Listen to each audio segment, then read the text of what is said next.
Oh. Ooh, it is spongy. Ooh, this is a lot of water.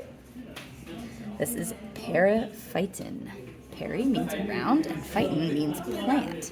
Now it holds a lot of water. So the questions they're asking us here at the national park is, what does it feel like? It feels like squishy and kind of like a cotton ball that you're kind of putting in the water. Oh, does it smell? Oh, let's find out.